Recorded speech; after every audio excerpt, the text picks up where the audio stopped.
Indignation et recueillement en Calédonie après l'attentat terroriste qui a coûté la vie à 2 policiers en métropole. Les drapeaux sont en berne sur le Haut-Commissariat. Le commissariat, l'Institut agronomique calédonien et l'ADECAL Technopole sont désormais officiellement partenaires. Frédéric Jean.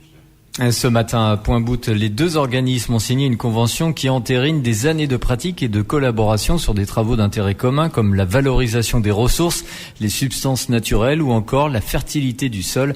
Adrien Rivaton, directeur général de l'ADECAL Technopole. L'objectif, c'est déjà de régulariser une situation qui existe déjà, puisqu'on travaille d'ores et déjà avec l'IAC depuis quelques années dans le cadre de nos activités, qu'elles soient agricoles ou en matière d'innovation.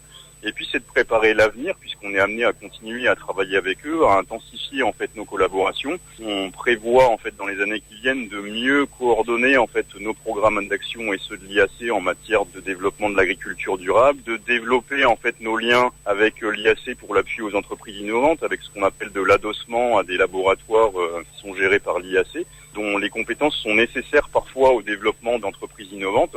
Et puis on envisage aussi à terme de pouvoir travailler avec l'IAC sur certaines des retombées des travaux qu'on conduit dans le domaine marin, puisque dans le domaine marin on travaille notamment sur la production d'engrais à partir de déchets de poissons, potentiellement aussi à partir de microalgues, et on aura besoin des compétences et de liens forts avec l'IAC pour avancer sur la valorisation de ces produits-là.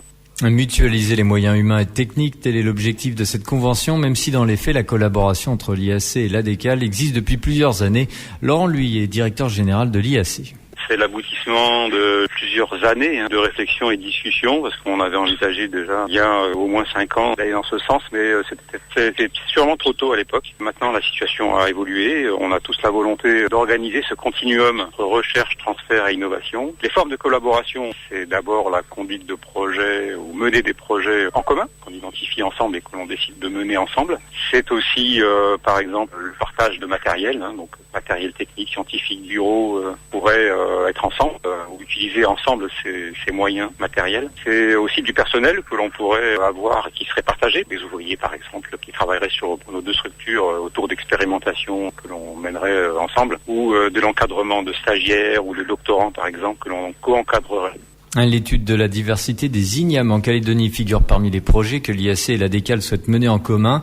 La signature de cette convention a eu lieu en présence du président de la province Nord, Paul Néaoutine, qui est également président de l'IAC, ainsi que Victor Toutougouro, le président de l'ADECAL Technopole. RRB 18h02. Dans l'actualité institutionnelle, notez que le Congrès